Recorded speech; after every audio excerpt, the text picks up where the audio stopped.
25 కేజీల బియ్యం కాదు, 25 సంవత్సరాల భవిష్యత్తు నేను అందిస్తా అన్నారు.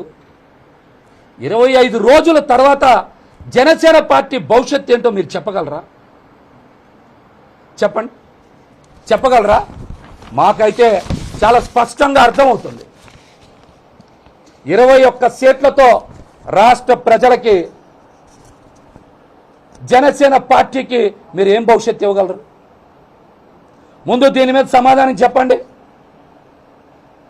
రాష్ట్ర ప్రజలకి మంచి చేయడం పక్క నుంచి జనసేన పార్టీని నమ్ముకున్న, జనసేన పార్టీ ద్వారా రాజకీయ భవిష్యత్తుని కోరుకున్న వారికి మీరు సమాధానం చెప్పాలి.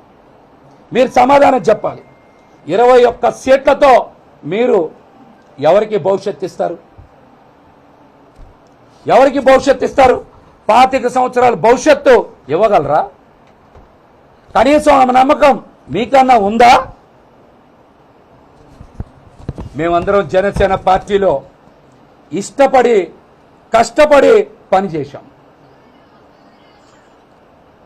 మీ స్వార్థానికి మా కుటుంబాలన్నీ బలైపోతా ఉన్నాయి.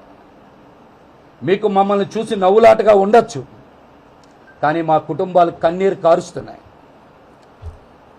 చాలాసార్లు అనుకున్నాం, మీకు తెలియక పార్టీలో ఎవరు పడితే వారి ఇష్టానుసారం నిర్ణయాలు తీసుకుంటున్నారు, మీకు తెలియనివ్వడం లేదని, మీ దగ్గరకు మమ్మల్ని రానియడం లేదని అపోహపడ్డాం. ఆ పనులన్నీ మీ ఆదేశానుసారమే మీరు చెప్పినట్టే వాళ్ళందరూ చేశారని మేము అర్థం చేసుకోలేకపోయాం.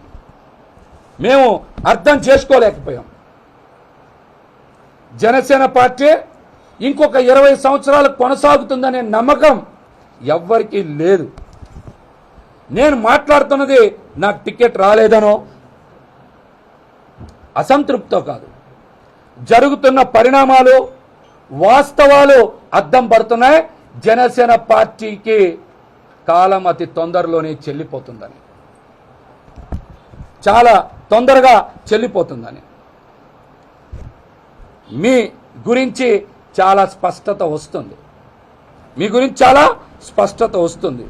నేను మాట్లాడే ప్రతి దానికి నా దగ్గర ఆధారం ఉంది. మీ నడవడికలోనే లోపం ఉంది. మీ చూపులో ద్వంద్వ అర్థాలు ఉన్నాయి.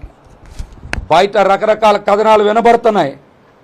పార్టీ భవిష్యత్తు పైన, టికెట్లు కేటాయింపు పైన, జనసేన పార్టీని కాపు కాసే ప్రతి ఒక్కరికి మీరు తీసుకునే నిర్ణయాల మీద అనుమానాలు ఉన్నాయి.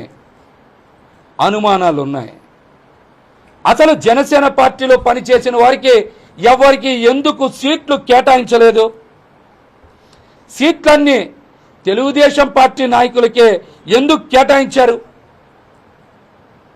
పార్టీ భవిష్యత్తు ఎవరి చేతుల్లోకి వెళ్ళిపోతుంది? కనీసం మీతో గెలిచిన తర్వాత అయినా 3-4 ఎమ్మెల్యేలు నిలబడతారనే నమ్మకం మీకెక్కడైనా ఉందా? జనసేన పార్టీని దేనికోసం పెట్టారు? ఏం ఆశించి పెట్టారు? ఇందులో మీ స్వార్థ ప్రయోజనాలు దాగున్నాయనేటువంటిది చాలా స్పష్టం. మీరు కూడా జనసేన పార్టీని దేనికోసం పెట్టారు, ఎవరి కోసం పెట్టారు, ఎందుకోసం పెట్టారని రాష్ట్ర ప్రజలతో పాటు జనసేన పార్టీలో 40 లక్షల మంది క్రియాశీలక సభ్యులకు కూడా మీరు సమాధానం చెప్పాలి.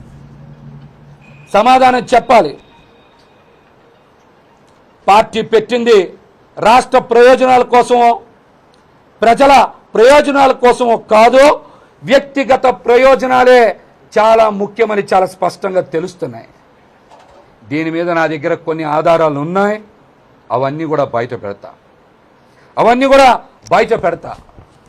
Please subscribe .news.